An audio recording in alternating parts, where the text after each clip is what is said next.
Konnichiwa buat pecinta anime Jepang. Wajib tahu nih, ada kafe baru bertemakan One Piece loh. Anime terbaik sepanjang masa ini bukan cuma punya penggemarnya di negeri matahari terbit saja, tapi juga merambah ke tanah air. Tahu nggak teman, Indonesia dipilih menjadi negara kedua di dunia yang diberikan izin untuk menghadirkan One Piece Cafe setelah Las Vegas di Amerika Serikat loh. Wuhuu, keren. Hehehe.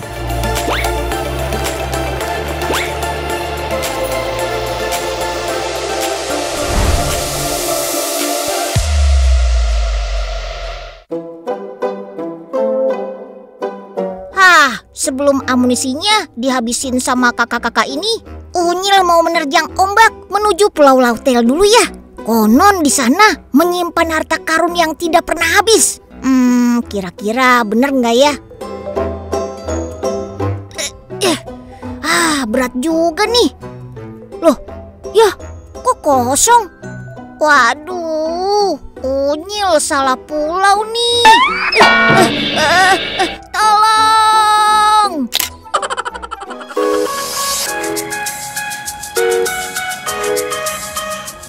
Teman, di kafe ini ada 4 set menu bertemakan karakter ikonik mereka. Masing-masing dibagi menjadi 3 bagian dari makanan pembuka, makanan utama, dan makanan penutup. Main tebak-tebakan yuk. Kira-kira masing-masing menunya mewakili siapa aja ya?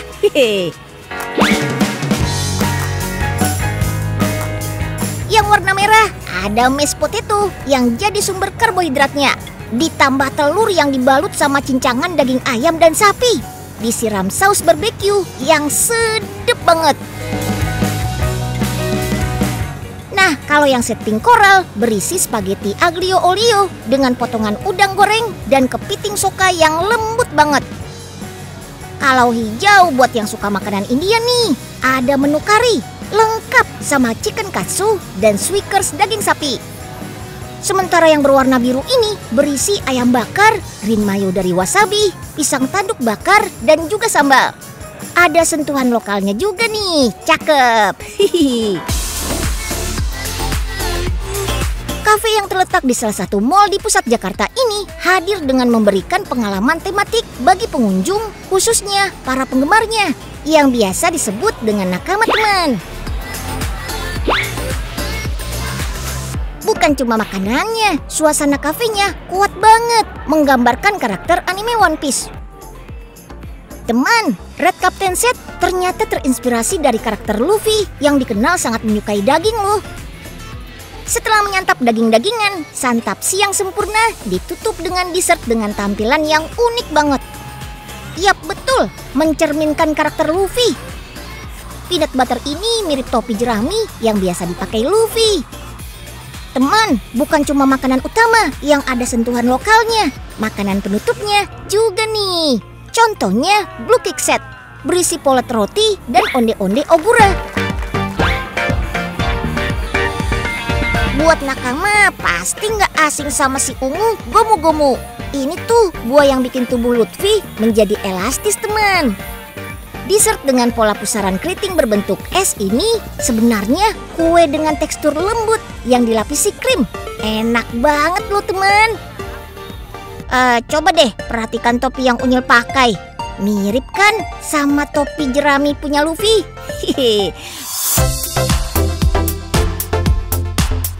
Tapi kalau topi Unyil ini sih dibuat dari eceng gondok teman.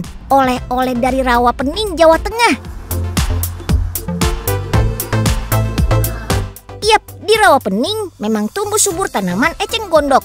Masyarakat di sini biasa mengambilnya buat diolah jadi beragam kerajinan. Biasanya sih setelah dipanen, eceng gondok bakal dijemur selama 1-2 minggu. Pokoknya sampai eceng gondoknya benar-benar kering.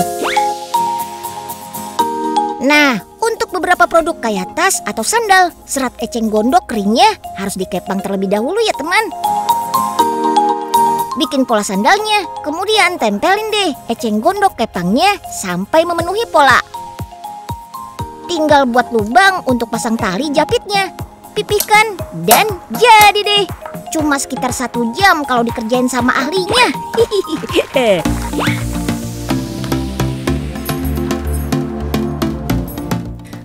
Tapi kalau bikin topi bisa lama pakai banget nih. 5 jam. Waladalah, kudu banyak-banyak sabar. Plus teliti ya. Salah sedikit, bisa jadi produk gagal. Batang eceng gondok dibuka sampai menjadi lembaran pipi. Lalu mulai dirajut melingkar menggunakan jarum. Persis kayak teknik tusuk jelujur dalam menjahit. Tuh kan, kalau di tangan ahlinya bisa tiba-tiba udah jadi aja deh nih.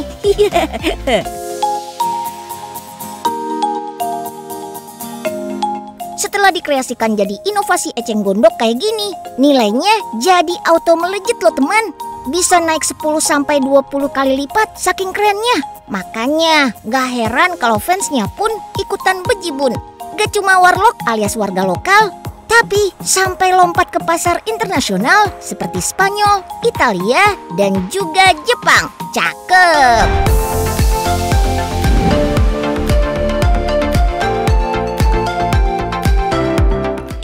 Ada yang tahu nggak ini apa? Ih, lucu banget ya. Mirip beruang, tapi lagi berendam. Ini tuh bagian dari penyajian makanan di restoran baru di Jakarta Barat loh. Brrr, dingin-dingin begini berendam di air hangat. Sedap kali ya teman. Seperti masyarakat dari negeri Sakura Jepang yang suka membenamkan tubuhnya di pemandian air panas alias onsen. Nah, konsep inilah yang digunakan untuk menghidangkan menu spesial di restoran ini. Yap, masakan khas Jepang yang dimasak dalam panci dan dimakan selagi hangat. Yap, betul, shabu-shabu. Teman, ada 3 jenis daging sapi yang akan menggoyang lidah. Ada regular US Prime, Special Wagyu Beef, dan Premium Wagyu Beef. Terselip tori atau daging ayam juga loh teman. Sayur dalam hidangan shabu-shabu bukan hanya sekedar pelengkap saja, tapi juga memberikan serat, vitamin, dan mineral yang diperlukan tubuh untuk menjaga keseimbangan nutrisi. Teman-teman Unyil nggak sendirian nih. Ada Kuma Family, kumpulan beruang warna-warni yang mau ikutan cari kehangatan loh. Wah, benar-benar kayak lagi berendam di onsen kan? Lengkap dengan handuk di atasnya. Kalau secara ukuran ada 2 pilihan kuma yang bisa dipilih. Bebas deh, mau pilih ukuran personal yang kecil-kecil atau versi jumbo untuk sharing. Wah, seru banget kayaknya. Gantian dong kakak-kakak. Unya kan juga pengen jogetin kuma-kumanya. Wah, seru bener nih.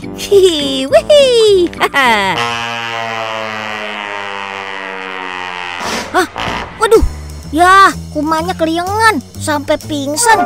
Wah, gawat nih, Unyil bisa kena marah. Kabur. Ada 5 pilihan penghangat yang bisa dipilih. Ada mala, kombu, kolagen, mushroom, sama tom yum. Tapi jagoannya sih ada tom yum yang warnanya lebih ngejreng sama kolagen buat yang gak suka pedas. Oh iya teman, kuma ini terbuat dari jeli rumput laut yang kaya akan serat. Bukan cuma jadi hiasan aja, tapi si viral yang berasal dari Jepang ini akan lumer dan mengental kurang lebih 1-2 menitan. Sebelum benar-benar kumanya lenyap, manjain dulu pakai sayuran yang lengkap ya, biar dia berasa mandi pakai rempah-rempah. Oh iya, kuma alias beruang dipilih karena karakter ini dianggap bisa menjadi teman bermain yang menyenangkan. Beruang juga senang banget jadi simbol kasih sayang, kenyamanan, dan ikatan keluarga loh. Biar rasanya makin lengkap, jangan lupakan pilihan saus yang menggugah selera. Ada saus kari, honey lemon yang segar, saus Asian yang dominan asam asin, sisem ponzu yang kayak wijen, dan masih banyak lagi. Teman, meskipun kuliner satu ini populer di Jepang, sebenarnya shabu-shabu berasal dari hidangan hotpot khas Tiongkok loh. Tetapi orang Jepang lah yang menyempurnakannya dan berhasil menjadi salah satu ikon kuliner negara matahari terbit. Jangan heran ya kalau daging yang digunakan biasanya tipis banget. Protein ini dicelupkan sebentar ke dalam panci berisi kuah kaldu yang mendidih. Nah, proses memasaknya yang tergolong singkat inilah yang bikin dagingnya tetap empuk dan juicy. Oh iya, menyantap shabu-shabu ini bisa jadi pilihan gitu di saat cuaca dingin seperti belakangan ini. Menghangatkan tubuh dan bikin rileks gitu teman. Kuliner Jepangan di sini cukup komplit loh teman. Pecinta ayam goreng khas Jepang chicken karage wajib merapat. Ayamnya dihidangkan dengan perasan jeruk lemon yang segar dan mayones yang creamy dan gurih banget. Gyoza atau pangsit ala Jepang yang biasanya diisi dengan daging ayam dan kubis juga ada. Sebagai sajian penutup, shuffle pancake dan mango segonya juara banget, yummy!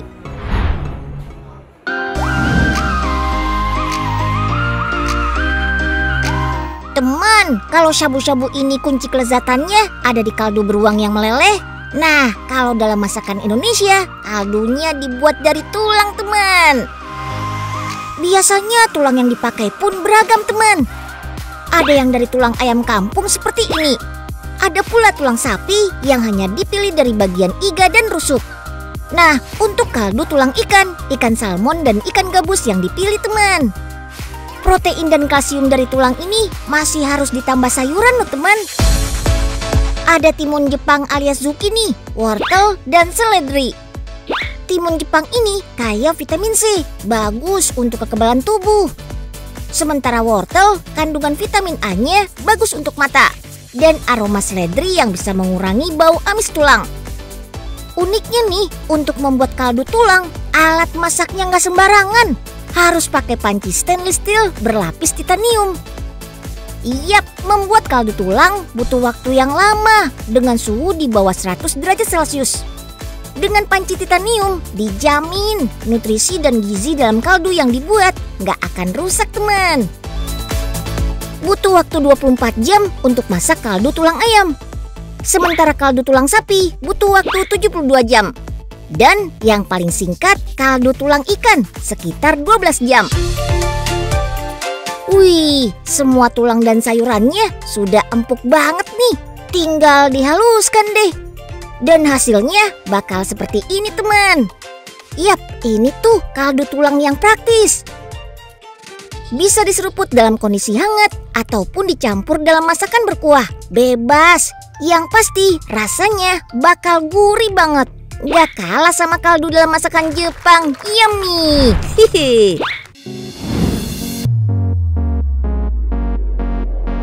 Teman, gimana? Musim hujan yang dingin-dingin gini, stok mie instan di rumah kalian masih aman kan? Mie instan hangat di tengah cuaca kelabu kayak sekarang tuh emang combo yang juara banget deh. Apalagi pola konsumsi mie instan di Indonesia tuh ada di peringkat kedua tertinggi di dunia loh teman. Pantesan aja mie instan eksis di mana-mana.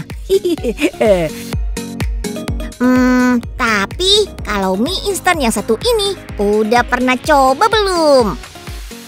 Bukan dari tepung gandum kayak umumnya, melainkan tepung yang berasal dari porang. Umbis satu ini memang belum terlalu dikenal di negara kita, tapi kalau di Jepang, jadi bahan baku berbagai makanan. Porang di Indonesia ternyata ditemukan oleh tentara Jepang tahun 1942.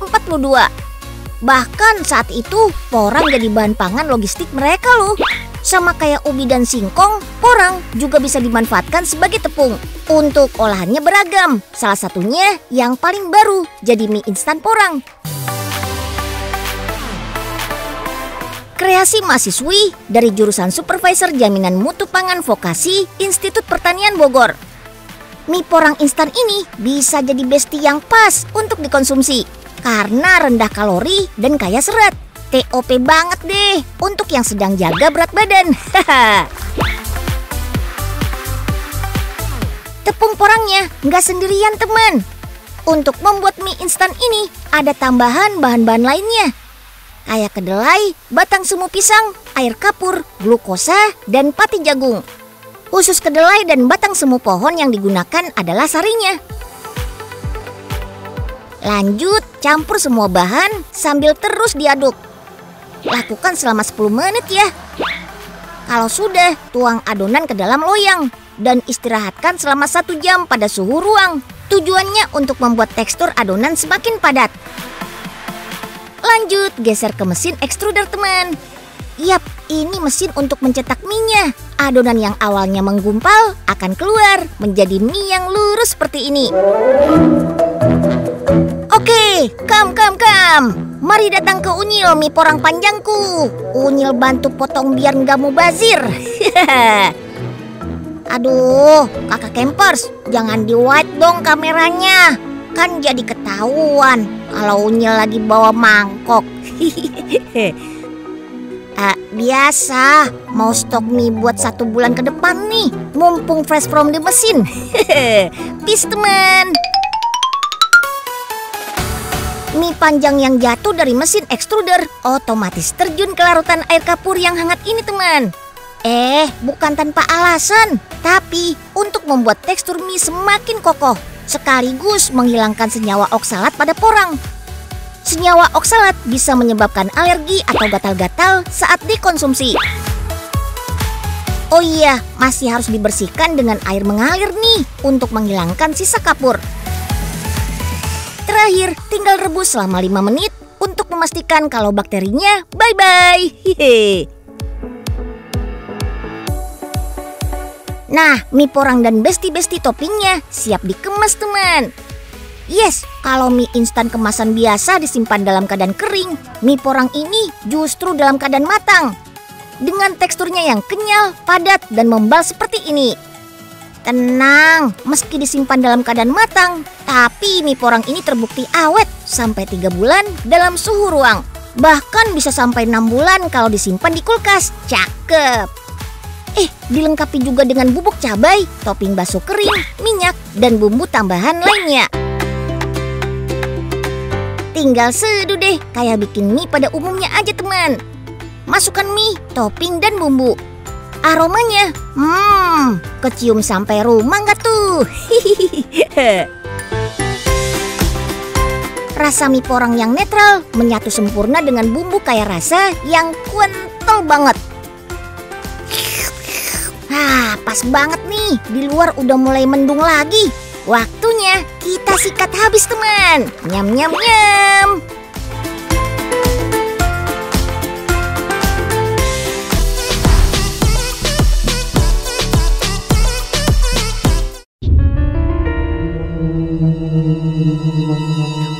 Unyil mau jalan-jalan ke hutan bambu. Loh. Kok jadi mistis begini sih? Om editor, musiknya ganti yang ceria dong. Jangan salah, hutan bambu bisa menjadi tempat healing yang yahut loh. Deretan bambu yang tumbuh rapat ini membuat pemandangan luar biasa bagus. Rasanya tuh tenang dan damai banget. Apalagi saat pohon bambu tertiup angin, gesekan bambu menghasilkan suara yang khas. Ditambah pohon bambu juga mampu menghasilkan oksigen dalam jumlah banyak, 25% lebih banyak dibandingkan tanaman lain. Jadi, wisata ke hutan bambu ini kita bisa menghirup udara yang lebih segar.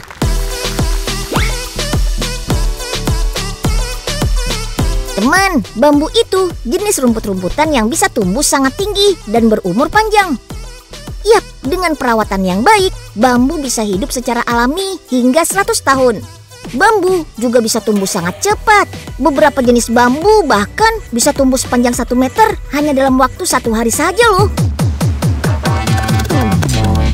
Di ruang inisiasi ini ada lebih dari 50 jenis bambu yang siap untuk dikembangbiakan menjadi bibit bambu unggulan. Untuk menghasilkan bibit bambu yang unggul, tangkai bambu yang dipilih adalah tangkai dengan tunas yang masih aktif. Gak boleh terlalu tua, soalnya terlalu keras dan kering. Tuas inilah yang akan dikembangkan dengan metode kultur jaringan. Kultur jaringan merupakan metode pengembangbiakan dengan cara mengisolasi bagian tanaman. Kalau untuk tanaman bambu, bagian tunaslah yang digunakan. Satu tunas bambu bisa menghasilkan ribuan bibit bambu unggul. Semua jenis bambu bisa dikembangbiakan melalui teknik kultur jaringan. Oke deh, sekarang lanjut ke laboratorium. Tunas bambu yang sudah kita pilih tadi dipotong sekitar 1 cm. Lalu dimasukkan ke dalam media tanam tabung kecil yang di dalamnya terdapat liquid padat. Tunas bambu didiamkan dalam tabung kecil paling lama sekitar 3 minggu. Setelah tumbuh tunas baru seperti ini, pindahkan ke tabung yang lebih besar. Suhu dan kelembapan ruangan mempengaruhi pertumbuhan bibit bambu. Jadi ruangan ini harus benar-benar steril agar bibit bambu tidak mudah terkontaminasi bakteri ataupun jamur. Di ruangan bersuhu 20 sampai 23 derajat inilah bibit bambu akan disimpan sampai proses pertumbuhan akar. Wah, bibit-bibit bambu sudah mulai tumbuh tuh. Artinya, bibit bambu siap untuk ditanam pada tray dengan media tanam tanah dan pasir. Setelah 2-3 bulan, akar bibit bambu yang sudah mulai kuat dipindahkan dari greenhouse ke ruang nursery. Di bagian ini, bibit bambu dirawat hingga tumbuh mencapai 20 hingga 30 cm. Sip deh, bibit-bibit bambu unggulan ini siap untuk dikirim ke seluruh Indonesia ataupun ke luar negeri. Bambu yang tingginya sudah mencapai 1 meter di media polybag, akarnya sudah kuat untuk ditanam di lahan. Jangan lupa beri pupuk ya, supaya pertumbuhan akar bambu lebih kuat. Bambu yang dikembangbiakkan dengan metode kultur jaringan, pertumbuhannya bisa 5 kali lebih cepat dan lebih banyak jika dibandingkan dengan cara stek. Pas banget nih untuk memenuhi permintaan bibit bambu dari luar negeri.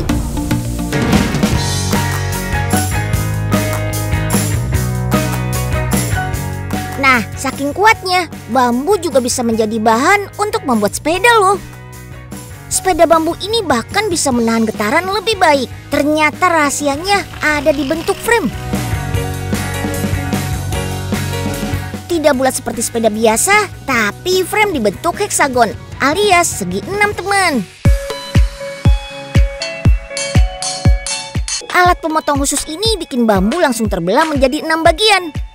Biar bisa disusun jadi heksagon, permukaan bambu dihaluskan sampai datar.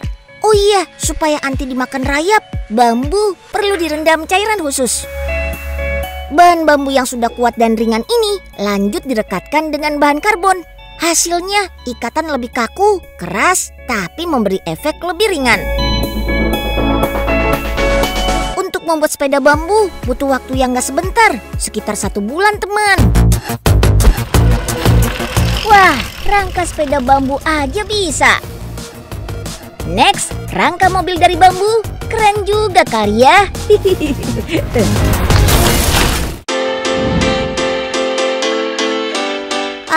Unyil jadi lapar nih. Lihat yang ngebul-ngebul begini. Wadah dari bambu seringkali dipakai untuk mematangkan makanan loh. Seperti sajian yang satu ini. Yap, betul. Dimsum yang otentik memang disajikan dengan kukusan bambu seperti ini.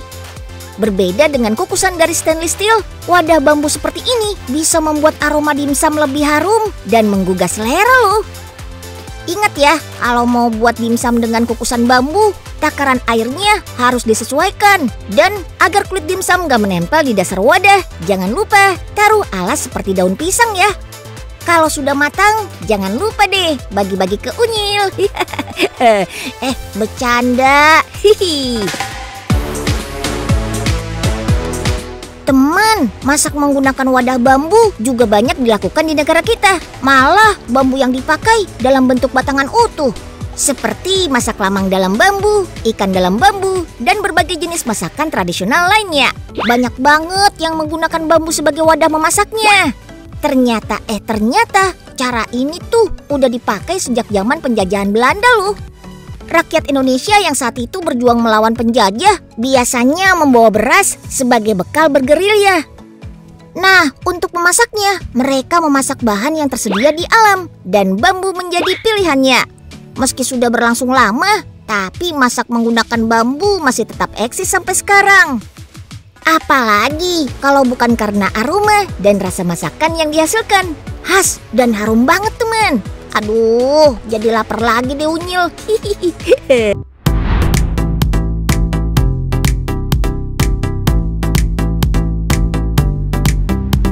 Sekarang kita bahas yang canggih-canggih dari timur yuk. Soal teknologi gak kalah sama dunia barat deh. Apalagi soal robotnya. Baik di Jepang bahkan di Cina, robot menjadi bagian yang gak bisa dilepaskan dari kehidupan sehari-hari. Nah kan, baru aja diomongin, udah keluar robotnya. Hei, aduh mau kemana kamu bot? Ini dia teman, robot delivery otomatis yang siap mengantarkan paket langsung ke depan pintu kamar tamu hotel. Canggih nggak tuh? Pertama-tama, petugas resepsionis akan menekan nomor kamar yang dituju pada layar seperti ini.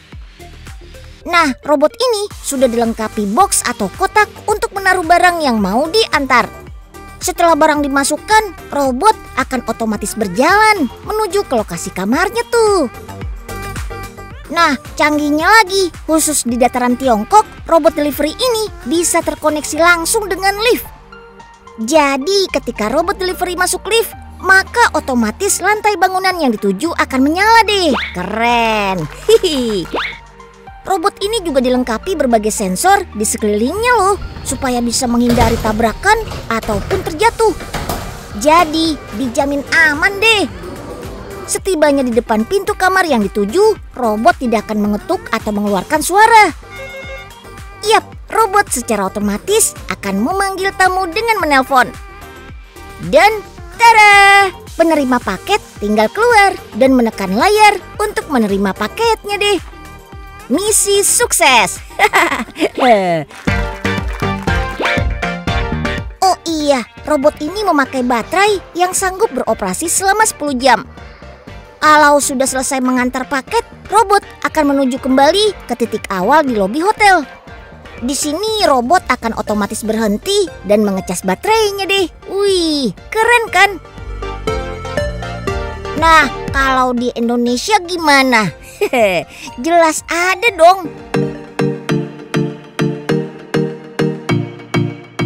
Kenalan nih teman, ada Bella Bot dan Kitty Bot. Robot pelayan resto pertama di kota Bandung nih. Mereka berdua asli Korea loh. Si Bella Bot sosoknya lebih besar, bobotnya 59 kg. Dan punya 4 nampan untuk mengangkut aneka hidangan seberat 40 kg. Nah, yang lebih mungil ini Kitty Bot yang bisa mengantar makanan seberat 20 kg. Widih. Baik si Bella maupun Kitty dijalankan dengan sensor dan program sehingga bisa melayani kebutuhan pengunjung. Awalnya pesanan akan diinput oleh kakak pramusaji sesuai nomor meja. Kalau pesanan sudah siap, baru deh si Bella dan Kitty bekerja. Taruh pesanan di atas nampan dan wush, robot-robot ini akan langsung meluncur. Jamin gak bakal salah alamat nganternya. Setelah semua pesanan diambil, dia akan langsung balik ke pos. Widih, keren banget. Nah, kalau kita bisanya makan siang pas jam istirahat, Bella dan Kitty juga teman. Baterai mereka juga harus di-charge dulu selama 4 jam sebelum siap tempur seharian penuh. Wih, best employee of the year banget nih kalian. Definisi tahan banting yang hakiki, super efisien.